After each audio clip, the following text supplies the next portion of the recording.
Subscribe பண்ணுங்க. அப்படியே பக்கத்துல இருக்க பெல் ஐகானையும் பிரஸ் பண்ணுங்க. கடகராசி நேயர்களே, சனிப்பெயர்ச்சி 2025 எப்படா இந்த சனிப்பெயர்ச்சி வரப்போகுது, சனி எப்படா பெயரப்போகுது அப்படின்னு ஒவ்வொரு நாளையும் காலாண்டரில் பார்த்து பார்த்து நாட்களை எண்ணி எண்ணி கண்ணீர் விட்டுக்கிட்டு இருந்த ராசிக்காரர்கள் அப்படின்னா கடகராசிக்காரர்கள் தான். என்ன காரணம் அப்படின்னு பார்த்தீங்கன்னா, அகப்பட்டவனுக்கு அஷ்டமத்தில் சனி அப்படிங்கிறது தான் ஜோதிட விதி. இப்போ நீங்கள் 2.5 வருஷமாக அகப்பட்டுக்கிட்டு கிடக்குறீங்க. மார்ச் 29, 2025 எப்போ தாண்டா வரும், நம்மளை பிடிச்சது விலகும் அப்படிங்கிற மாதிரி பார்த்துக்கிட்டு உட்காந்துருப்பீங்க. ஏன்னா அடி அப்படிங்கிறது கொஞ்சம் நஞ்சம் இல்லை. ஏன்னா கடகராசிக்காரர்களோட சட்டையை கலட்டிட்டு பார்த்தோம்னா முதுகில் குத்தின காயங்கள் அப்படிங்கிறது எண்ணிலடங்காமல் இருக்கும். அவ்வளவு துரோகங்கள் அப்படிங்கிறத அஷ்டம சனி காலகட்டத்தில் நீங்கள் அனுபவிச்சிருப்பீங்க. நம்ம சும்மா வார்த்தையில் சொல்லிடலாம் கடகராசிக்காரர்கள் கஷ்டத்தை அனுபவிச்சிருப்பீங்க அப்படின்னு.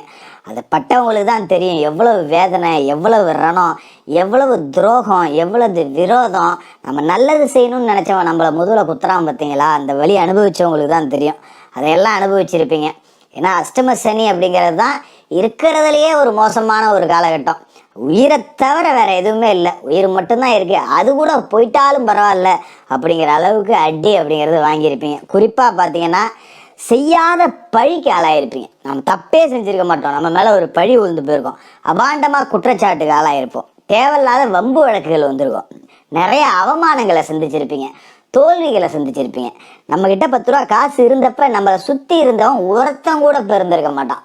நம்ம ஃபோன் பண்ணால் கூட எடுக்கிறதுக்கு யோசிப்பாங்க, ஆமாம் இவனுக்கு ஃபோன் பண்ணால் இவன் ஏதாவது காசு கீசு கேட்பான் அப்படின்னு நம்மளை பார்த்துட்டு பார்க்காத மாரி போவாங்க. வாழ்க்கையோட விரக்தியோட உச்சத்துக்கு போயிட்டு வந்திருப்பீங்க.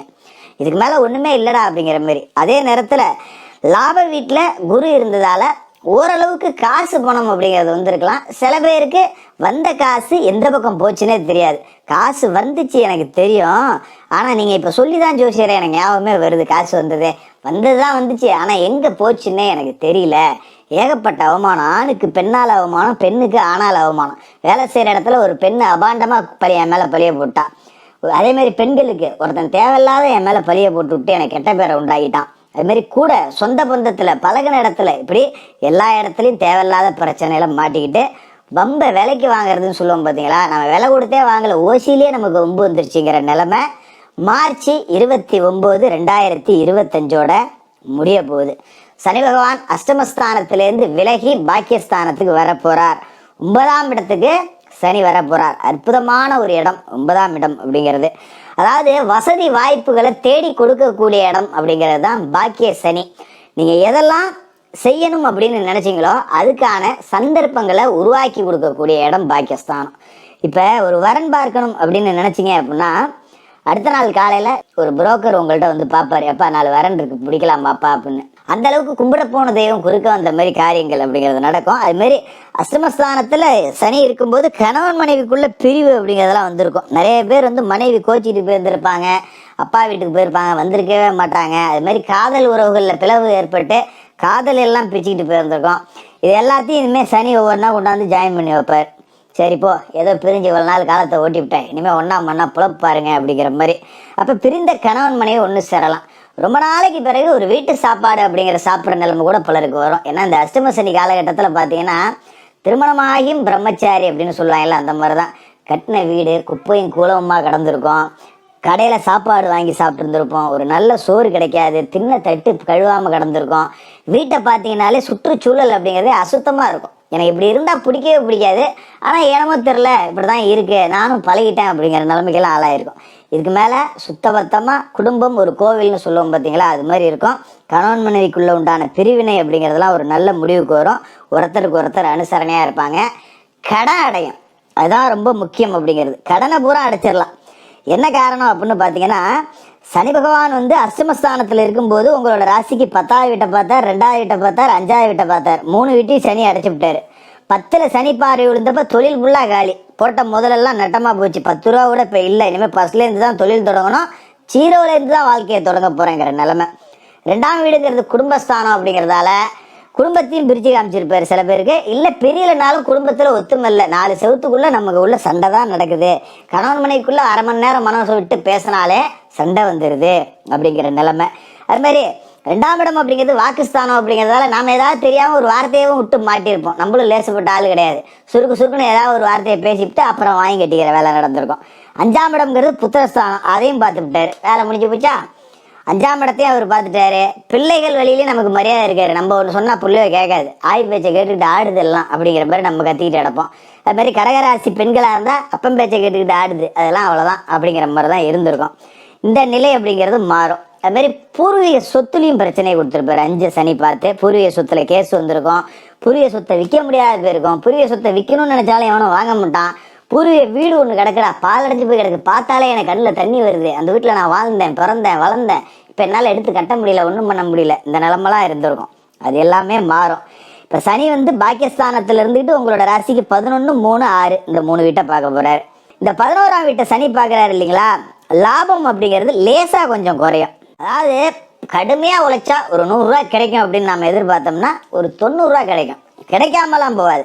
சனி பார்க்குற இடத்த கொஞ்சம் பலவீனப்படுத்துவார். இந்த மாதம் நமக்கு ஒரு 10,000 கிடைக்கும் அப்படின்னு நினச்சிட்டு வேலையை ஆரம்பிச்சோம்னா ஒரு 9,000 கிடைக்கும். கொஞ்சம் பொக்கையாக தான் கிடைக்கும். நான் சும்மா வாரி கட்டிடுவீங்கன்னு சொல்லி அதில் பிரயோஜனம் கிடையாது. கொஞ்சம் லாபம் அப்படிங்கிறது எதிர்பார்த்த அளவுக்கு இல்லாட்டியும் நட்டம் அப்படிங்கிற பேச்சுக்கு வேலை இல்லை. நம்ம 10 ரூபா மிச்சப்படுத்தலாம் சம்பாரிச்சு. அதுக்காக வீடு கட்டலாம், கார் கட்டலாம், மனம் வாங்கலாம், அந்த இதெல்லாம் இல்லை. போதும் என்கின்ற மனமே பொன் செய்யும் மருந்துன்னு சொல்லுவோம் இல்லையா. நீங்கள் போதும்னு நினைக்கிறத விட 10 ரூபா கூடுதலாக கிடைக்கும். அதை பற்றி நீங்கள் கவலைப்பட வேண்டியதில்லை. 3ஆம் வீட்டில் சனி பார்வை விழுது அப்படிங்கிறப்ப சகோதர உறவுகளுக்குள்ளே கொஞ்சம் விட்டு கொடுத்து போகணும். அண்ணன் தம்பிகளுக்குள்ள சின்ன சின்ன சண்டை அப்படின்னா கொஞ்சம் அப்படியே விட்டு கொடுத்து போகிறது நல்லது.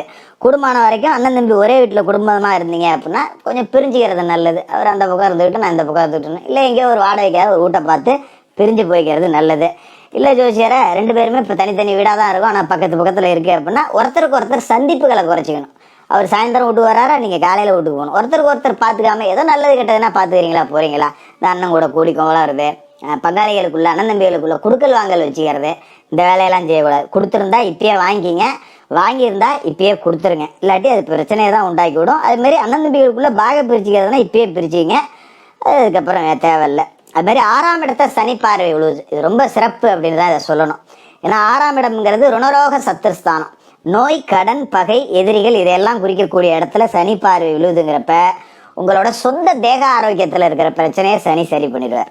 பொதுவாக அஷ்டமத்தில் சனி இருக்கும்போது பார்த்தீங்கன்னா திடீர்னு மாற வலிக்கிற மாதிரி இருக்கும், தோலை வலிக்கிற மாதிரி இருக்கும், முதுகு வலி இருக்கும், நமக்கு ஏதோ பிரச்சனை இருக்குடா அப்படிங்கிற மாதிரி ஒரு சோம்பலாகவே இருந்திருப்பீங்க. என்னமோ இப்போ உடம்புல என்னமோ பண்ணுது அப்படிங்கிற மாதிரி அந்த நிலை இப்போ மாறிடும். கவலைப்பட வேண்டியதில்லை. நோய் நொடி இருக்காது, பெருசாக மருத்துவ செலவு அப்படிங்கிறது இருக்காது. அது மாதிரி கடன் அடைச்சிடலாம். ரொம்ப கடனால் கலங்கி போயிருந்திருப்பீங்க அஷ்டமஸ்தானத்தில் சனி இருந்த காலகட்டத்தில். ஃபோனை எடுத்து யார்ட்டையாவது அர்ஜென்ட்டுக்கு 10 ரூபா கேட்கணும்னு தேடினோம்னா நம்ம கொடுக்க வேண்டிய லிஸ்ட்டு தான் இருக்குமே ஒழிய நமக்கு கேட்குற மாதிரி ஒருத்தன் லிஸ்ட்டும் இருக்காது. அம்மா கடன் ஆகி போச்சு, எப்படி வந்துச்சுன்னே தெரியல எனக்குங்கிற மாதிரி இருந்திருக்கும். இந்த கடன்லாம் அடைச்சிடலாம். நகை நட்டு பூரா பேங்கில் கிடக்கும். நோட்டீஸ் வந்தாலே வீட்டில் சண்டை நடக்கும். இதுக்கு நோட்டீஸ் வந்துருச்சு, மூட்டு தர மாட்டேங்கிற, அதை செய்ய மாட்டேங்கிறேன், இதை செய்ய மாட்டேங்கிறேன்னு அதாலேயே நமக்கு மன உளைச்சல் அதிகமாக இருக்கும். இப்போ அந்த நகையெல்லாம் மூட்டுட்டு வர்றதுக்கு வாய்ப்பு கிடைக்கும். அதை பற்றி கவலைப்பட வேண்டியதில்லை. அதுமாதிரி எதிராளிகள், பகையாளிகள் இருந்தால் விலகி போயிடுவாங்க. வேலை செய்கிற இடத்துல நமக்கு எதிராளி இருப்பான், நம்ம கூடயே இருந்துட்டு நம்ம குழி பறிப்பான், எல்லா வேலையும் நடக்கும். அந்த மாதிரி ஆளுங்கள்லாம் இப்போ ஓடி ஒளிஞ்சிருவாங்க, உங்ககிட்ட அண்ட மாட்டாங்க. உங்களுக்கு நல்லது செய்யணும்னு நினைக்கிறவன் மட்டும்தான் அவங்க பக்கத்தில் இருப்பான். உங்களுக்கு எதிரின்னு ஒருத்தன் இருந்தானா அவன் தானாகவே அழிஞ்சு போடுவான். நீங்கள் அவனை ஒன்றும் தேடலாம் வேண்டியதில்லை. தானாகவே நமக்கு கெட்டவன் ஒருத்தன் இருந்தான், நமக்கு கெடுதல் நினைக்கிறான் அப்படின்னா எண்ணம் போல் அவனே கெட்டு போடுவான். ஏன்னா 6ஆம் இடத்த சனி பார்த்துறாரு அப்படிங்கிறப்ப அவன் எங்கே தலையிலன்னு தண்ணி குடித்து நமக்கு பின்னாடி நின்று குழி தோண்டினாலும் அதே குழியில் அவனே விழுவான். நீங்கள் உங்கள் வேலையை பார்த்தா போதும். அப்படி ஒரு அற்புதமான சனி பயிற்சி அப்படிங்கிறது உங்களுக்கு வருது.